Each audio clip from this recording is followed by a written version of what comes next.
Ongoing problem that still exists in many parts of the world is the practice of slavery.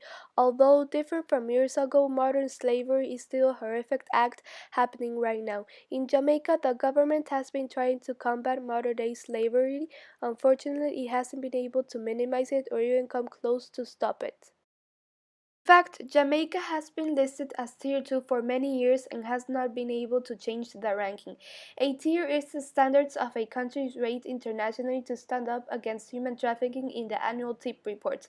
So Jamaica is a Tier 2 because it does not fully reach the standards of the TIP report, but the government is trying to change the situation the country is in.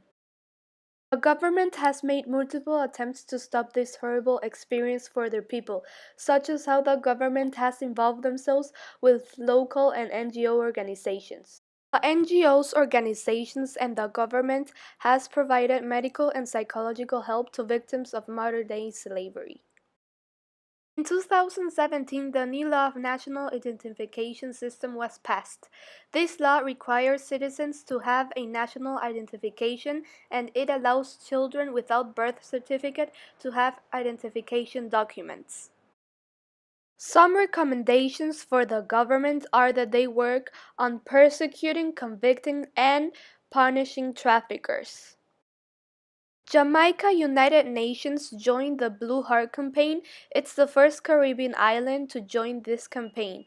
This campaign is an international awareness to fight human trafficking. Then, the Anti-Trafficking in Persons collaborated with Jamaica Fire Bridge to close establishments that were suspected from commercial sexual exploitation of children.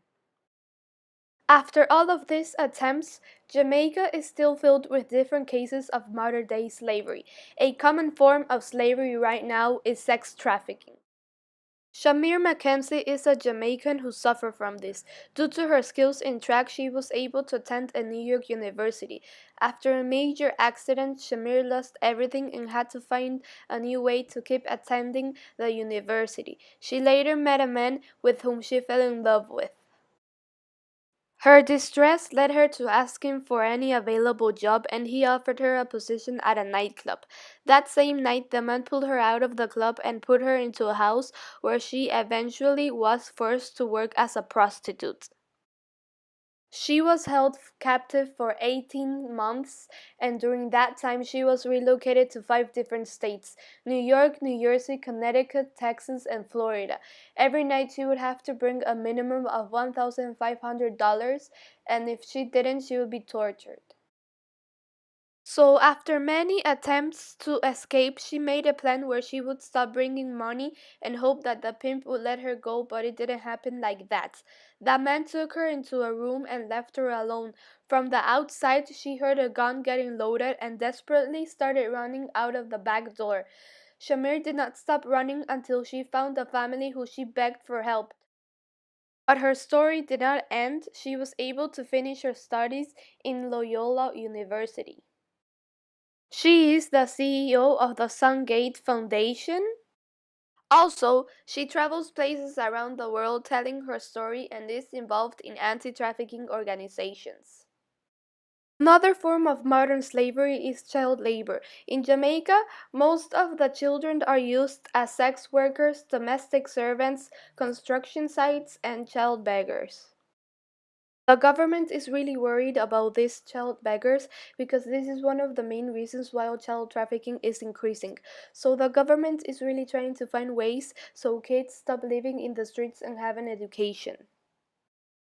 There's an estimate that 38,000 children are involved in child labor and that 26,000 of them are in the worst conditions. These cases would include child pornography, prostitution, and trafficking. The Child Care and Protection Act have already started. It helped to make a decision for the government. If someone who has not reached 18 can be working at any place. An example will be if a child is working in a nightclub, the penalty will be 1 million GMD, $10,000. The Jamaican economy depends a lot when children and grown-ups are being forced to work without payment. Some of the economy's activities that are involved are agriculture, industry, services, and then children combining work with school. The Jamaica National Youth Activity by the Statistical Institution of Jamaica identified that 53,274 children are working in economic activities. For example, they will be catching animals, helping household, being unpaid as a domestic worker, and fetching water or collecting firewood. 16.5% of children who are involved in child labor work in agriculture. 2.9% are in industries, 80.6% work with services, and 7.2% of those children go both to school and work.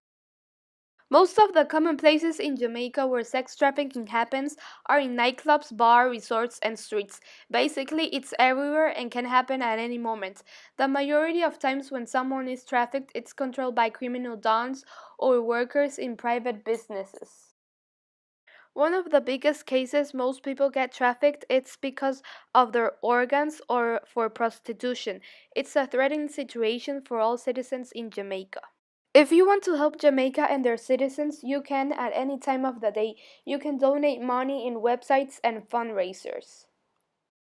You can donate money in Freedom United. Other ways for countries to help Jamaica and its current situation would be to make teachings for officials, policemen in how to deal cases with these types of problems. Make annual reports of the situations and how many cases have been solved or why some are not finished. Other countries in the world who have a better way of treating their modern slavery problems and have improved their situations could make appointments with the Jamaica government and any type of official who are willing to change and work tremendously to stop modern slavery in Jamaica.